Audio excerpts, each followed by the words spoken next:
Busted for drug smuggling.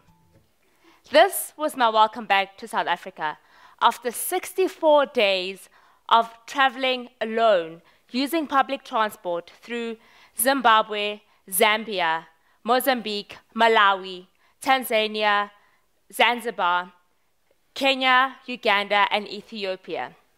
This is what happens when you are 25, young, black, female, South African, and supposedly innocent looking, with a passport invaded by African stamps with US and India visas lingering in the same passport.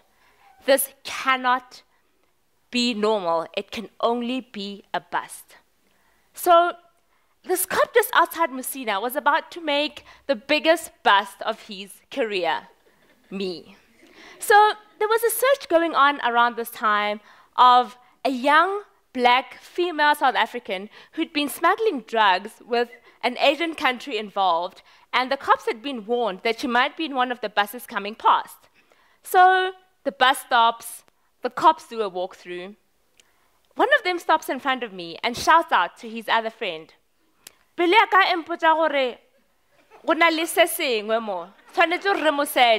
means, my heart tells me there's something up here. We have to search her. So off I went with the cops, watched them unpack my bag, which took 2 hours to pack, and answered multiple questions in between pertaining my passport. They wanted to get to the truth of my story. When nothing was found, they apologized. And the poor bus driver, shocked at how I fitted everything inside the bag, conscious of the extra 30 minutes I'd cost the bus, just took my bag, shoved it in another compartment, and said, we'll sort this out when we get to Joburg. So you ask, what compels a young, black, female South African to go on such a seemingly daring trip? So I have this crazy dream, right? To see the African continent developed out of poverty and inequality in my lifetime. In the kind of work environment I'm in, I've had pie charts and graphs show me the gap between my dream and reality, with stats like 63% of Africans are in vulnerable employment, or that about 50% of the continent lives under $2 a day. But it was a day sitting in a coffee shop that compelled this movement.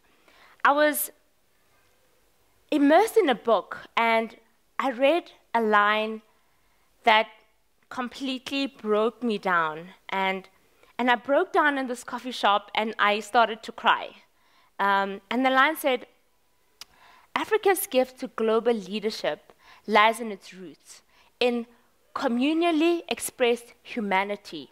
It inspires leadership through the individuals reclaiming his or her wholeness as a human being, as an African.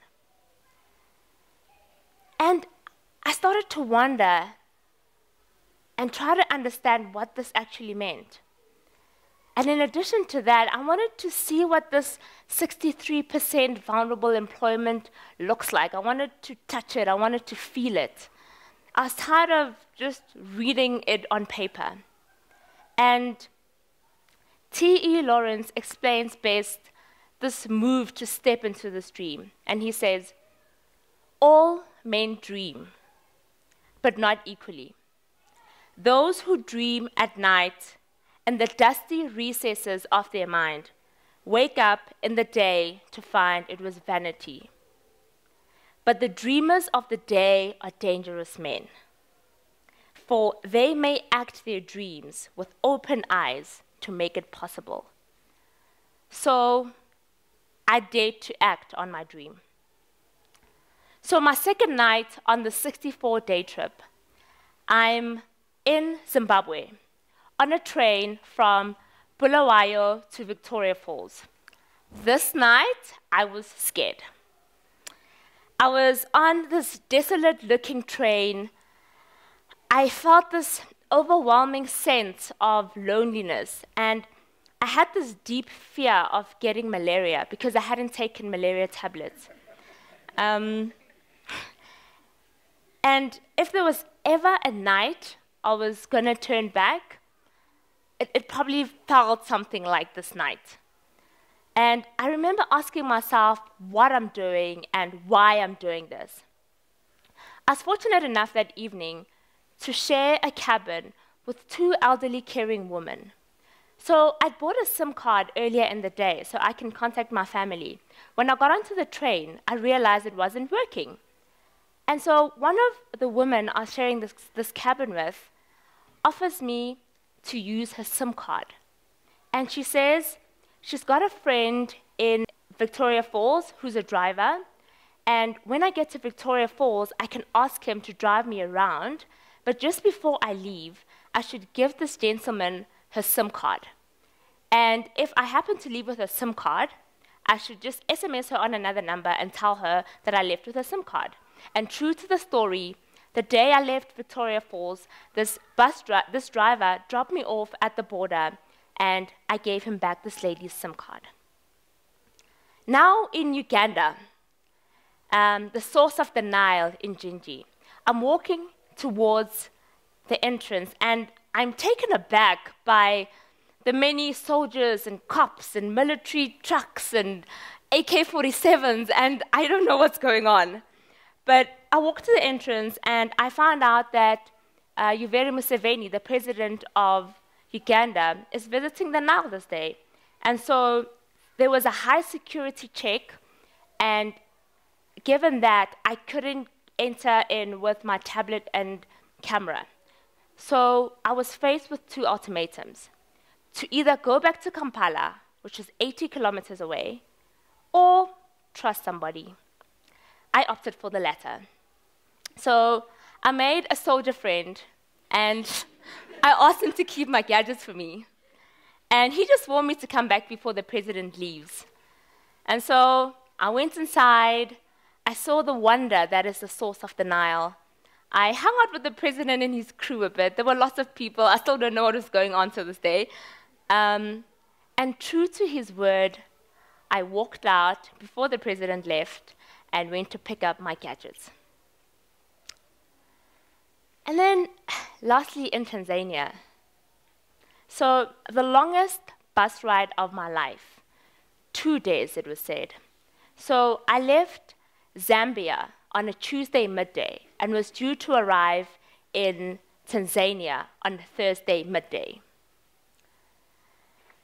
This bus was probably one of the craziest buses I'd ever been on. The driver was going fast. We were driving on this very narrow road. He was overtaking buses and overtaking trucks. And I was sitting next to this elderly woman, and she's got her barrels of sunflower oil underneath my feet. And there's a lady on the far right who's checking out because the bus is moving so fast. And on this bus, they're like men, women, and children dressed in white robes who were going to a church in Tanzania. And even they look a bit shaken.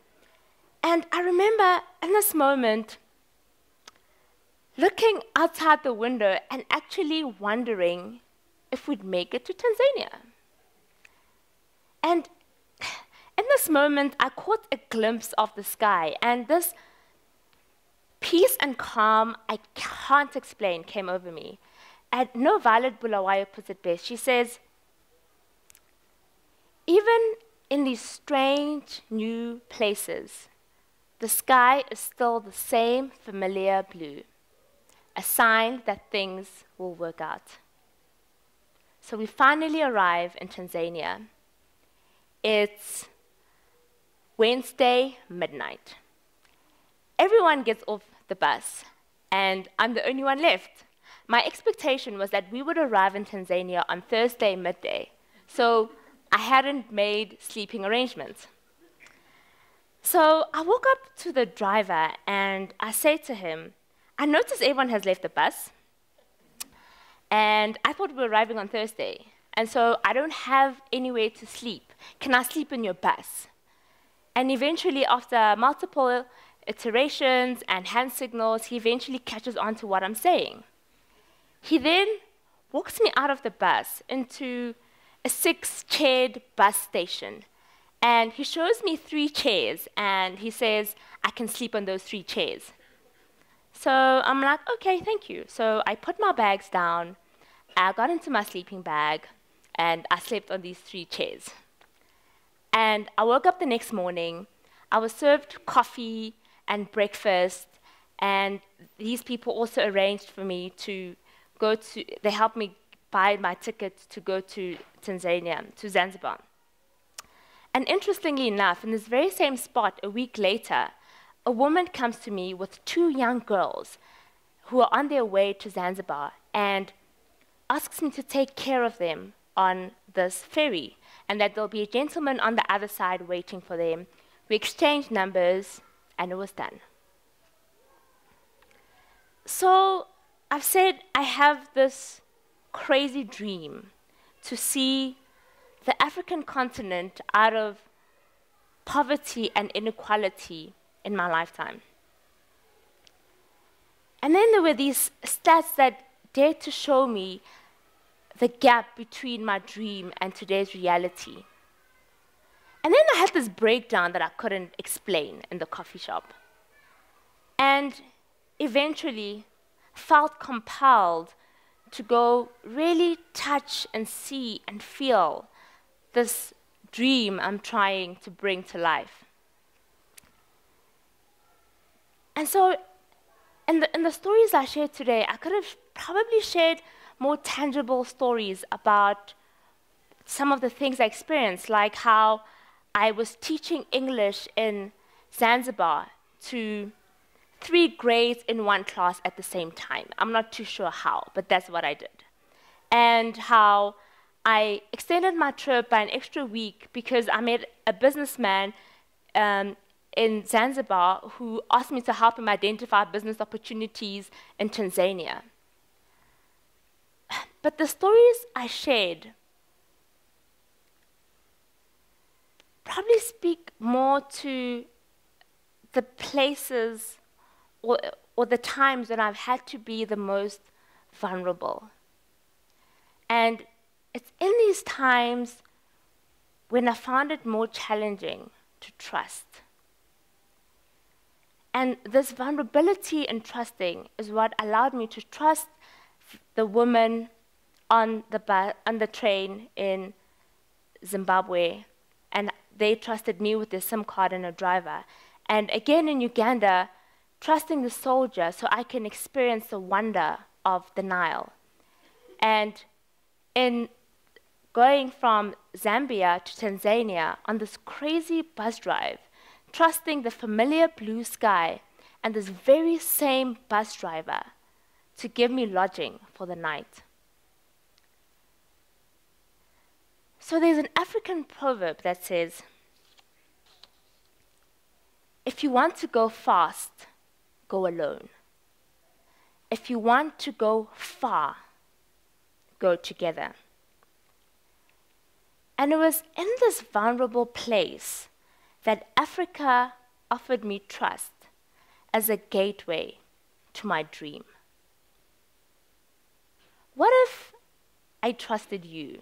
And what if you trusted me? And what if we trusted each other and dared to believe in our dreams individually and collectively? And